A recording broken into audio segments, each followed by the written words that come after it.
G'day, it's Rob here again. Well, if you've got a lathe and you're putting stuff in the chuck, whether it's a 3-jaw or a 4-jaw or whatever jaw, quite often you want to tap the work around because, just get rid of any run out that's there if you can, or reduce it as much as possible.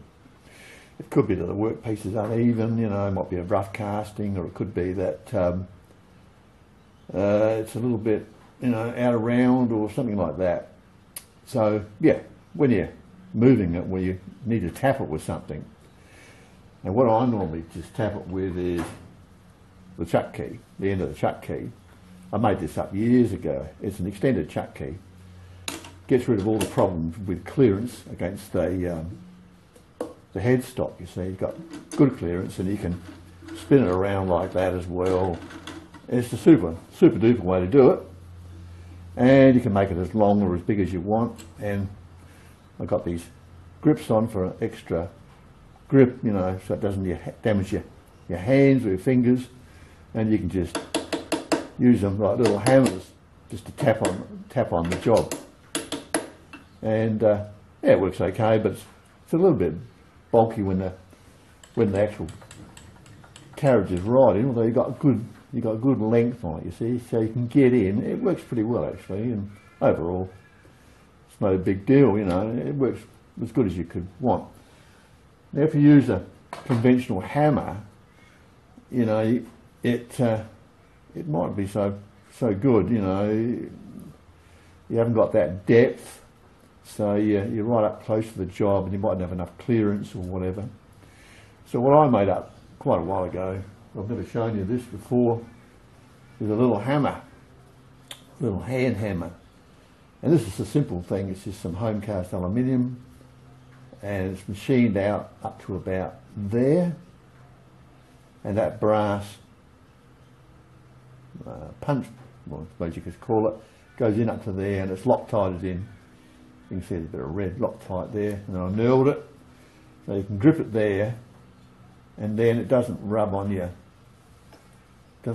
hand.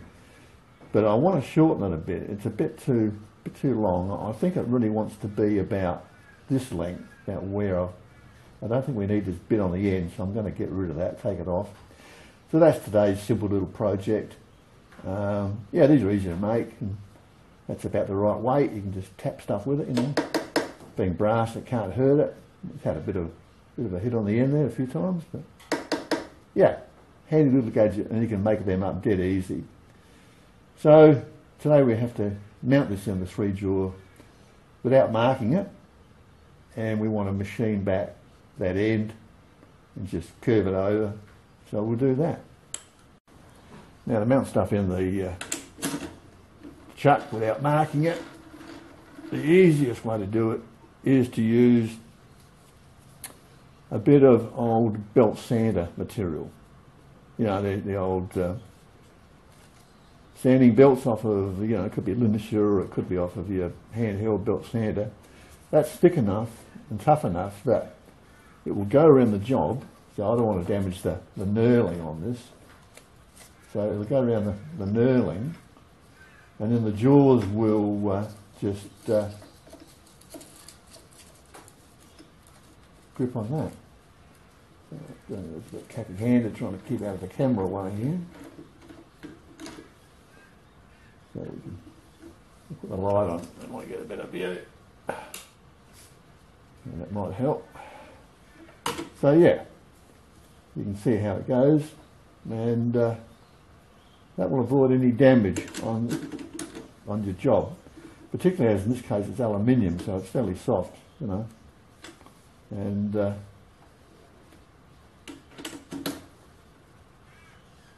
see how it goes. That's pretty true. That's not bad. So yeah, you can see over here I save all the old sanding belts, and they're easy to tear down and tear off, so don't throw any of that stuff out. It's all useful. You can make strips out of it and wrap it around stuff and just pull it back and forwards, just like tape, So yeah, very reusable. There's a bit there I've torn down. Yep, good stuff. Now to do this, we're going to support the end of the job because I want to part it off here, and that much overhang being soft, you know, you don't want to overload it, and you wouldn't have to on the jaws, otherwise it could catch and jag around. So yeah, we'll just use the live centre at the end of it, and that'll be good. And then to do the actual parting off, we'll use the world's cheapest parting off blade holder, which I did a video on years ago. This works fantastic. It's the best parting off blade you can use because you don't have any overhang beyond what's necessary. So a lot of these, they have the locking mechanism hanging out over the end of the tool post, so that this one you can put it in and it can be dead level.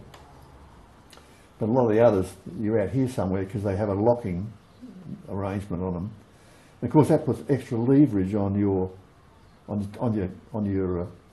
tool post, and of course that's what causes them to catch and dig in. So you want to keep that overhang as little as possible. So this is the best. It's simple, doesn't cost hardly anything to make, and I can guarantee you it'll improve your parting off 1,000%. It's really the best I've found, and yeah, the screw downs just hold the blade in the slot, and they also keep the whole thing in place.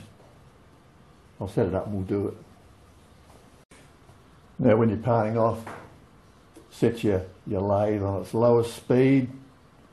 Slower is better, unless you're using carbide, and then you can go faster, but I'm using high speed steel. I don't like parting off with carbide, and oh, we're going to have a problem here, aren't we? Now I can't get the tool post in with a short bit of parting off blade overhang because the live centre is going to be in the way. Okay, there's a way around that. Okay, as you can't get in with your live centre there because it's too bulky, what we'll do is we'll use a dead centre, and that's a lot smaller, and that won't foul the tool post. And you can hold it in a collet holder or just a drill chuck in the tailstock, and yeah, problem solved. As you're only turning at low speed, it's going to do a perfectly good job. You know, even on aluminium, you will get a little bit of wear, but not much. You lube that with a bit of oil and easy peasy.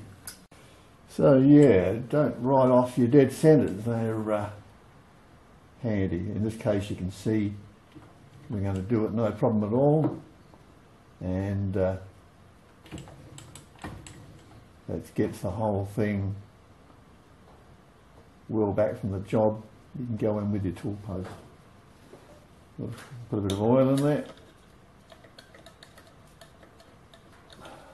That's what you want. Tighten her up. Right.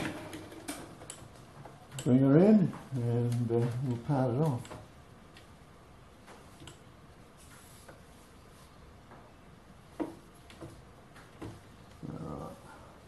Lock down your carriage.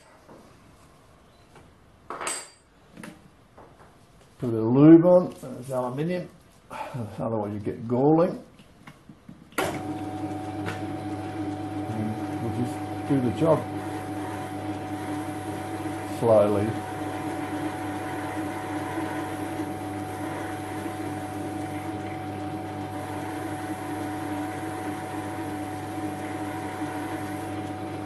So we've got the job fully supported, got padded jaws, lowest speed, lube. What could possibly go wrong?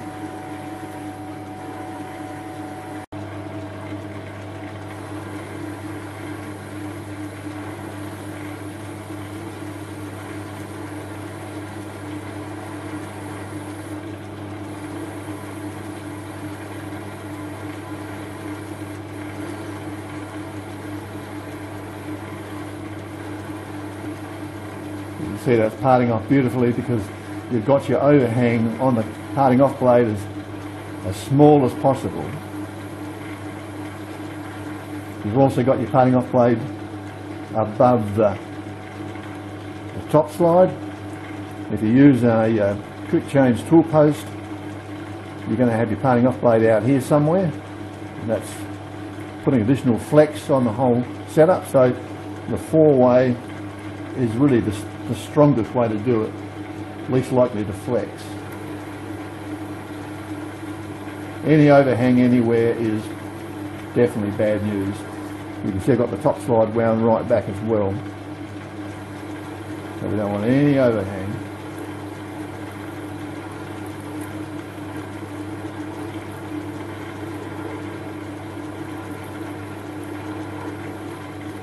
Now this is home cast aluminium, machining very nicely.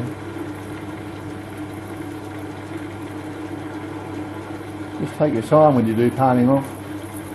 Never go faster than you need. That's when things go pear-shaped.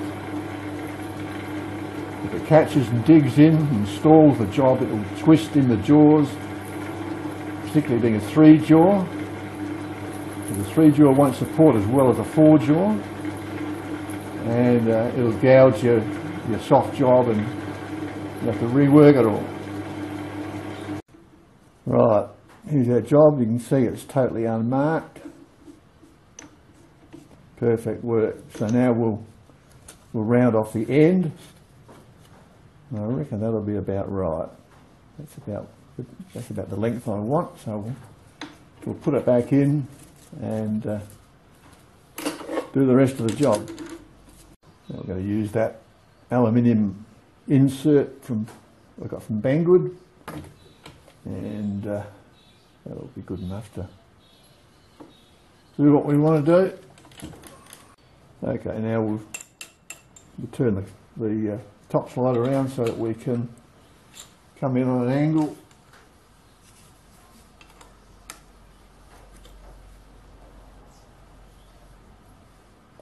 That should be enough.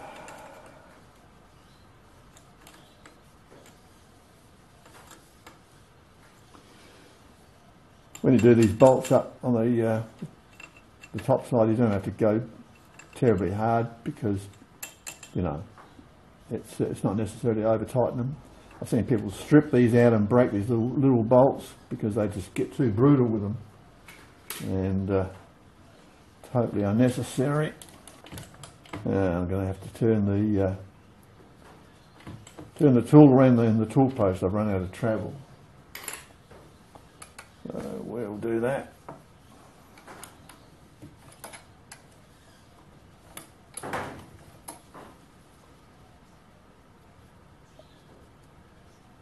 So we'll come in this way.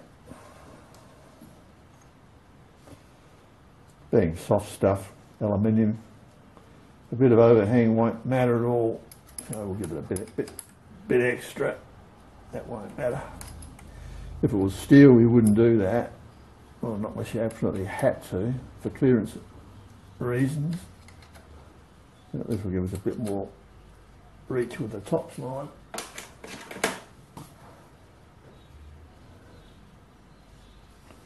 Now we can bring it back. So now we've got enough to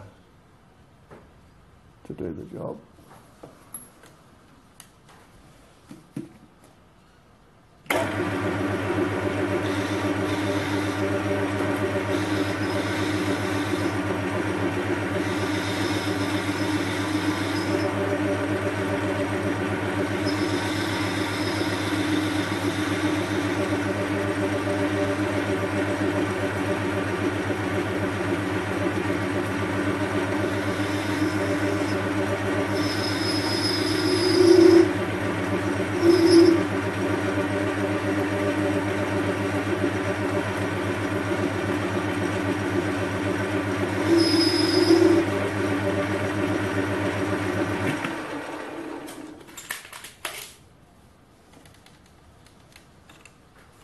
Now we'll just change the angle a bit.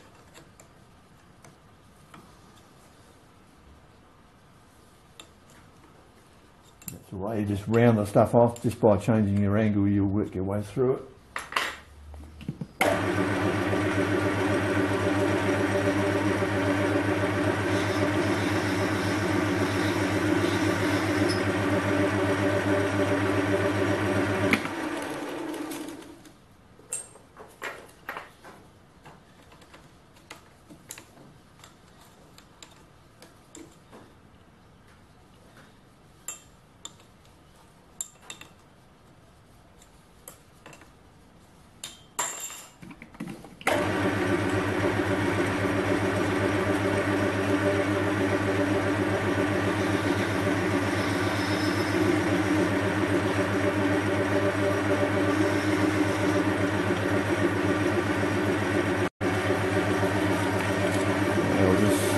Even it off a bit.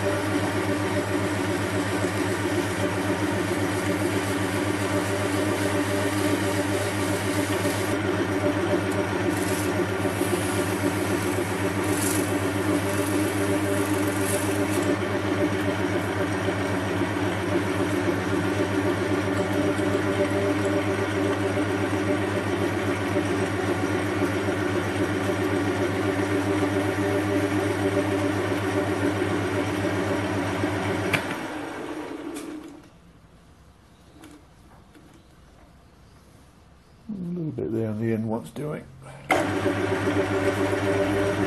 Alright, job done. Easy as that. Got a nice curved radius without too much trouble.